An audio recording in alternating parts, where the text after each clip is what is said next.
Bonjour à toutes et à tous, bienvenue dans ce nouvel épisode du Dictionnaire digital. Aujourd'hui, nouvel épisode sur un thème qui fait l'actualité, la guerre cybernétique.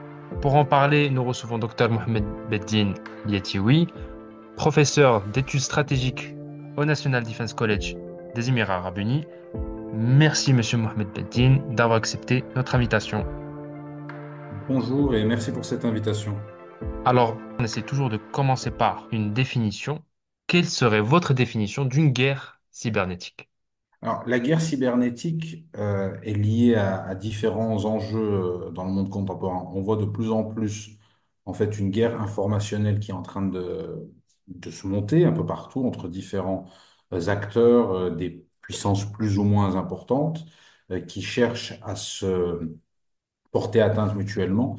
Et en fait, quand on parle de guerre informationnelle, euh, on a plusieurs moyens pour porter atteinte aux intérêts de son adversaire, dont le cyber, avec on voit toutes les failles qui peuvent exister et les différentes faiblesses qui existent chez certains États. Donc des brèches se créent et là, à ce moment-là, on arrive à porter atteinte soit à la réputation ou soit aux intérêts vitaux quand ça devient beaucoup plus grave pour les États concernés.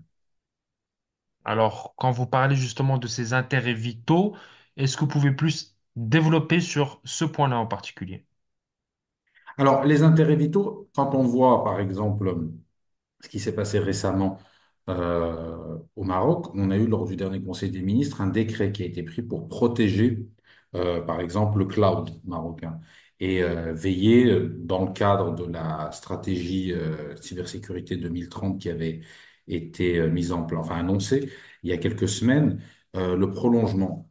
Parmi les quatre piliers qui existent, l'un des piliers, c'est la gouvernance. Donc la gouvernance, ça veut dire avoir tous les instruments juridiques pour protéger les intérêts vitaux de la nation et notamment les secteurs stratégiques. La santé, par exemple, est un secteur stratégique dont les entreprises publiques ou même les administrations sont considérées comme des intérêts vitaux. On peut avoir, bien évidemment, tout ce qui touche à la sécurité nationale, que ce soit le cloud qui va concerner, par exemple, les forces armées royales ou d'autres structures liées à la sécurité nationale de l'État et de la nation. Donc tous ces éléments-là, il y en a beaucoup d'autres, sont considérés comme des secteurs stratégiques et on voit qu'il y a une nécessité de les protéger puisque des ennemis de la nation vont vouloir y porter atteinte. Et là, on n'est pas justement dans la réputation, on est dans les intérêts vitaux, c'est-à-dire qu'ils peuvent avoir accès à des données particulières, des données sensibles, les partager ensuite avec d'autres personnes ou même, par exemple, les publier sur différents réseaux sociaux plus ou moins connus pour mettre à mal finalement la sécurité de l'État marocain. On a vu aussi par exemple Banque El Maghrib qui avait adopté une circulaire il n'y a pas si longtemps que ça, aussi pour que les établissements de crédit fassent attention sur la façon dont ils procèdent. Donc les quatre piliers sont liés à ça et parmi eux il y a aussi par exemple l'audit. Vous voyez, auditer régulièrement les les différentes structures qui vont s'occuper de la sécurité, la cybersécurité, c'est quelque chose de très important. Il faut se conformer aux standards internationaux, car désormais, les atteintes peuvent venir de n'importe où et n'importe quand. On voit qu'il y a une escalade, on va dire, des tensions, notamment après diverses victoires, on va dire, diplomatiques du Maroc sur le cas de son Sahara. Est-ce que vous pouvez développer un peu plus la stratégie de l'Algérie en termes, on va dire, de cyberattaque contre le Maroc? Alors, la stratégie de cyberattaque contre le Maroc, elle est liée. En fait, il y a quelque chose de très intéressant, c'est qu'on voit qu'il y a une corrélation entre les victoires diplomatiques du Maroc et l'augmentation des cyberattaques de son voisin.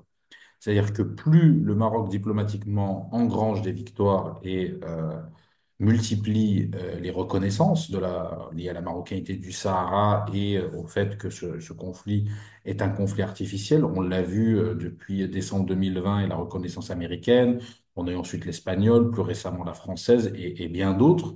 En fait, à chaque fois, on a vu des mouvements sur les réseaux et notamment des mouvements liés aux voisins algériens attaquer le Maroc. Alors ça peut être attaquer des personnalités marocaines, attaquer des médias marocains comme récemment avec Maroc Hebdo, attaquer des institutions marocaines, on se souvient du ministère de l'Éducation nationale.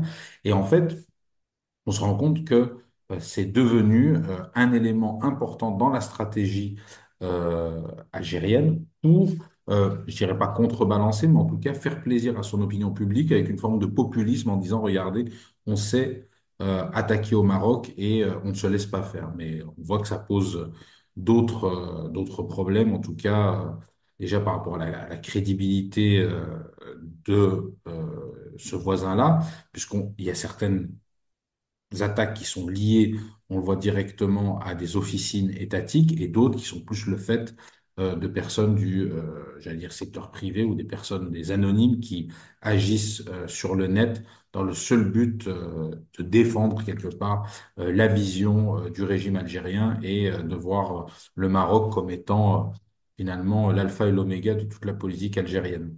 Mais on voit au-delà de tout ça qu'il y a vraiment une volonté d'attaquer à la fois des personnalités, des institutions, mais également des médias.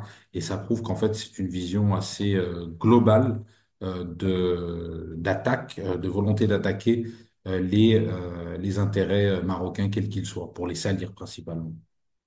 Donc finalement, la motivation principale de ces attaques serait juste une attaque en termes d'image. Il n'y aurait aucune autre motivation à ces attaques? Alors, il y a l'attaque en termes d'image qui est, on va dire, la plus facile et la plus courante, parce que c'est celle qui va être la plus simple à mettre en œuvre. Et puis, il y a ceux qui cherchent à toucher, évidemment, aux intérêts vitaux dont on a parlé juste avant. Là, c'est beaucoup plus difficile, mais ça peut exister. Donc, il y a l'exemple bien connu de l'attaque du ministère de l'éducation qui avait eu lieu. Et là, on voit que les conséquences peuvent être beaucoup plus graves et beaucoup plus dangereuses hein, pour le royaume. Donc, à ce moment-là, il y a la nécessité d'avoir un œil attentif sur tout ce qui peut se passer et aussi essayer de développer au mieux les différents mécanismes promus par la stratégie de cybersécurité pour 2030. Car ce sont malheureusement des attaques qui ne vont certainement pas cesser et qui vont certainement s'accentuer dans les prochains mois et dans les prochaines années. Et je pense aussi qu'on peut s'avancer assez tranquillement en disant que lors de la CAN 2025 et encore plus lors de la Coupe du Monde 2030, on aura très certainement beaucoup d'attaques à la fois sur les réseaux sociaux, des choses assez basiques, ou des attaques beaucoup plus importantes qui vont essayer de viser les intérêts stratégiques de la nation en pleine compétition quand le monde sera focalisé sur la destination Maroc. Oui, on peut même imaginer des attaques sur tout ce qui va être lié à la logistique et à Bien sûr. tout ce qui sera trait à la gestion de l'événement en soi. Exactement. Ben, là, si vous voulez, vous pouvez vous attaquer à la réputation d'un pays. Parce que quand allez accueillir des événements aussi importants que la CAN ou la Coupe du Monde, vous avez l'ensemble du monde qui regarde vers vous. Et à ce moment-là, vous avez quelque part l'obligation de démontrer votre crédibilité. Et là, les ennemis du pays, quel que soit le pays, mais en l'occurrence, là, on parle de notre pays, le Maroc, il y a évidemment une, euh, une volonté, il y aura une volonté de guerre hybride. Ça, c'est clair. La guerre hybride, vous savez, il y a des moyens militaires et des moyens non militaires. Donc, les moyens militaires, pour le moment, grâce à Dieu, ils ne sont pas mis en œuvre. Le Maroc n'est pas attaqué militairement. Mais en cas d'événements majeurs, comme ceux que j'ai cités, il y aura une volonté de porter atteinte à la crédibilité, à la réputation et quelque part porter atteinte à la sécurité nationale du royaume. Merci beaucoup, Sieti, oui, pour tous vos éclairages. Merci à vous, c'était un plaisir. Merci à toutes et à tous d'avoir suivi ce nouvel épisode du Dictionnaire digital. À bientôt.